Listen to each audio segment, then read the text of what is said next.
وہ سکہ ہاتھ میں رکھیں نا، ایسے ہاتھ میں رکھیں تو اگر جادو جنات کے اثرات ہیں، بیماری سمجھ نہیں لگ رہی کہ کیا بیماری ہے، رپورٹیں کلیئر آتی ہیں، تو وہ سکہ بتا دیتا ہے کہ مریض کو مرض کیا ہے۔ وہ کیسے بتاتا ہے؟ ہاتھ میں رکھیں گے، اگر تو روحانی مسئلہ ہوا، جادو جنات کے اثرات ہوئے، وہ ہاتھ کانپنے لگ جائے گا، چکر آئیں گے، الٹیاں آئیں گی، گھبراہٹ ہوگی، بے چینی ہوگی، سوئیاں چبھے گی، جلن ہوگی جسم میں۔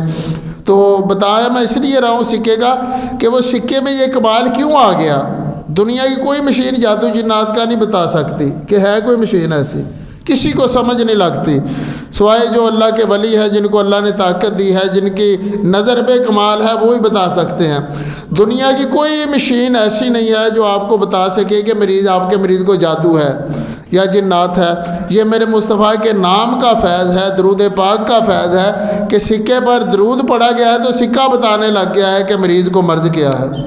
ابھی یہ چند دن پہلے، کوئی کل یا پرسوں، ان کو فون آیا، بتا رہے تھے کہ وہ کوئی عورت سکہ لے کر گئی، وہ مرض پہلے سمجھ نہیں لگتی تھی کیا بیماری ہے، تکلیف وہ کہتے ہیں سکہ ہاتھ میں رکھا تو وہ دھڑکن تیز ہو گئی، بے چینی لگ گئی کہ وہ سکے نے وہ مرض ظاہر کر دی کہ مریض کو روحانی مسئلہ ہے، کہ دوائی کھانی ہے کہ نہیں کھانی، یہ سکہ ہاتھ میں رکھنے سے پتہ چل جاتا ہے۔ تو یہ ساری برکتیں میرے مصطفیٰ کے نام کی ہیں، اسی درود پاک کی ہیں۔